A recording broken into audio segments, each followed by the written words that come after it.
Kembali semula dalam berita wilayah. Pemantauan 24 jam dilaksana KPDN Johor bagi mengurangkan isu ketirisan diesel kepada kenderaan pendaftaran asing. Pelaksanaan itu melibatkan kerjasama pelbagai agensi susulan banyak laporan diterima.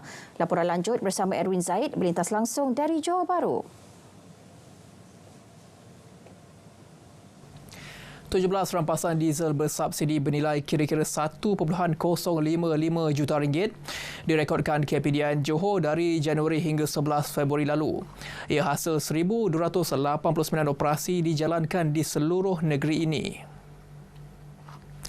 Pengarahnya Lili Saslinda Pordomo berkata, kebanyakan kes berlaku disebabkan kegagalan pengusaha stesen minyak mematuhi larangan penjualan.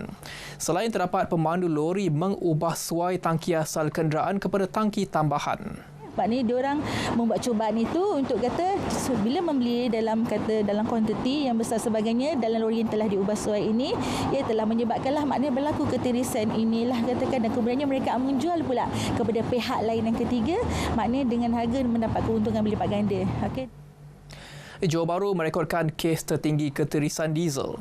Justru masyarakat diminta menekan butang kuning pada setiap stesen minyak sekiranya terdapat warga asing yang mengambil kesempatan mengisi petrol dan diesel bersubsidi.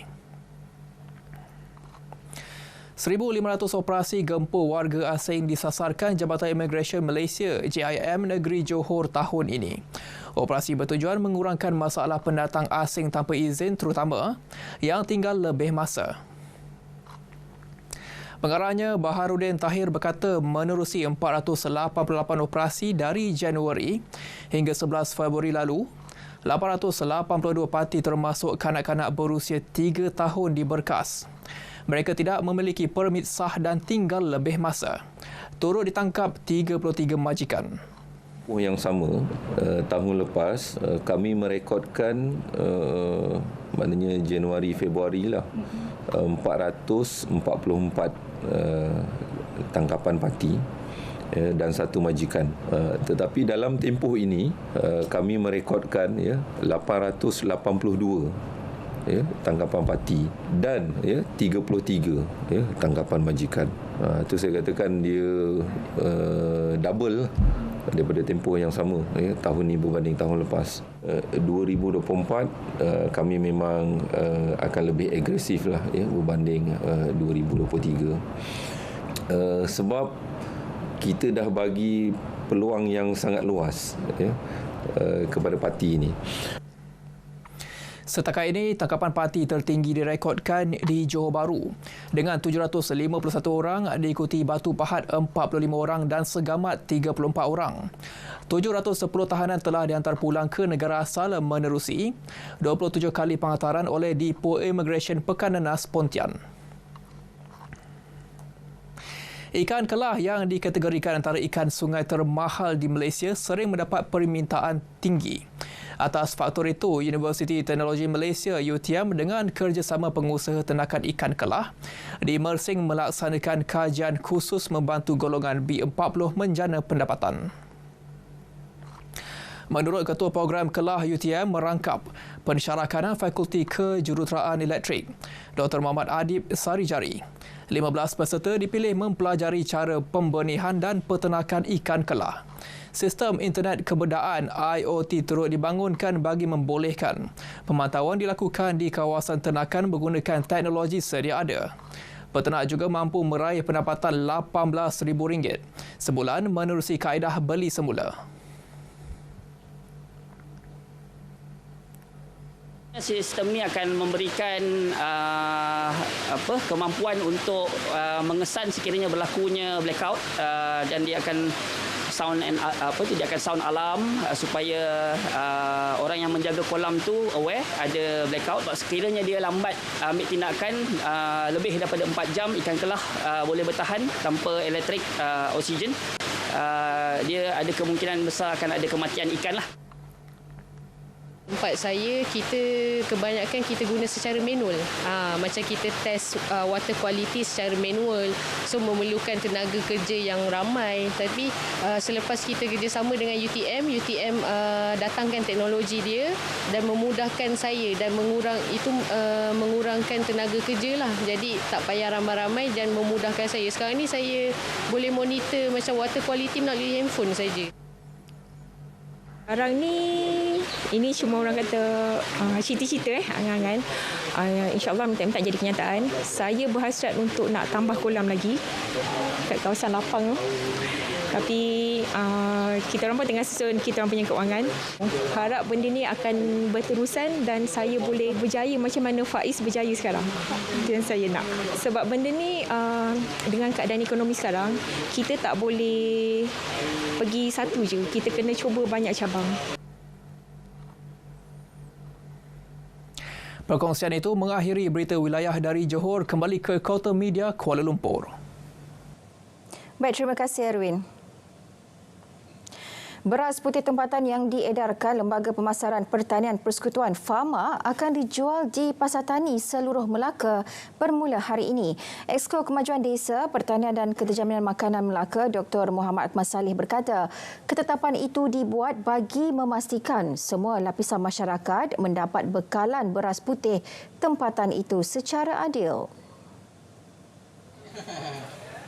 Jadi kita nak bagi lebih telur, saya kata lepas ni kita setiap pasar tani mereka boleh datang tengok sendiri beras tu daripada jumlah yang banyak sehinggalah beras tu habis. Jadi 2 minggu sekali rakyat Melaka boleh pergi ke 7 pasar tani seluruh negeri Melaka. 7 pasar tani seluruh negeri Melaka, jadi dia orang boleh beli sendiri dan boleh tengok beras tempatan tu ada dan juga boleh beli direct situ. Jadi insya-Allah kita harap dengan ruang dan peluang yang kita berikan ni dapat membantu sedikit dan juga mengurangkan rasa kata rakyat rasa macam kerisauan bila nak cari beras tempatan ni tak ada. Dr. Muhammad Akmal berkata demikian selepas melawat program jualan agromadani at Pasar Tani Melimau. Projek fertigasi cili berpotensi membantu meningkatkan pengeluaran serta mengurangkan kebergantungan terhadap cili import.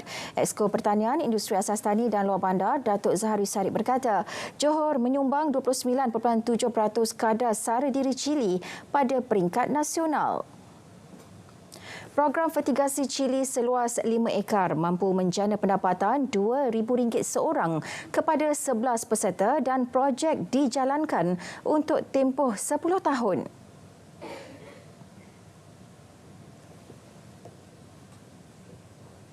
Pertama untuk tambah pasaran dalaman, yang kedua untuk cuba kurangkan import cili lah. Dan sebab itu saya sebut tadi bahawa kita harap mereka akan kembangkan kerja di tempat lain supaya dapat tambah pengeluaran untuk penuhi SSR tadi. Projek fertigasi cili ini di bawah kendalian Majlis Pembangunan Wilayah Ekonomi Pantai Timur ECERDC.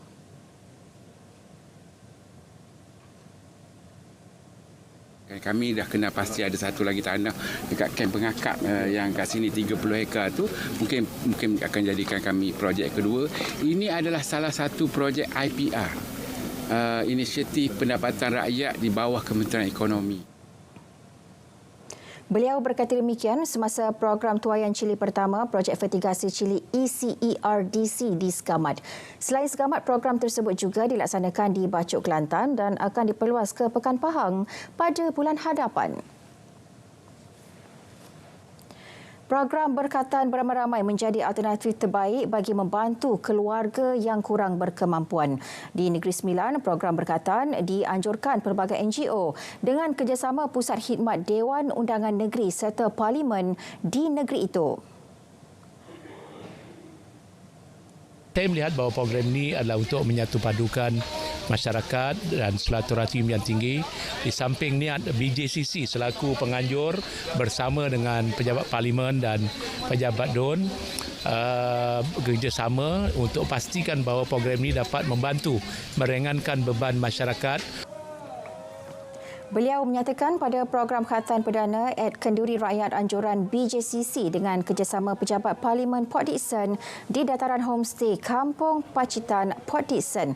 Seramai 47 peserta terlibat dalam program khatan perdana ini. Happy sebab dia boleh main-main sikit, boleh dengar kawan tak takut sangat lah.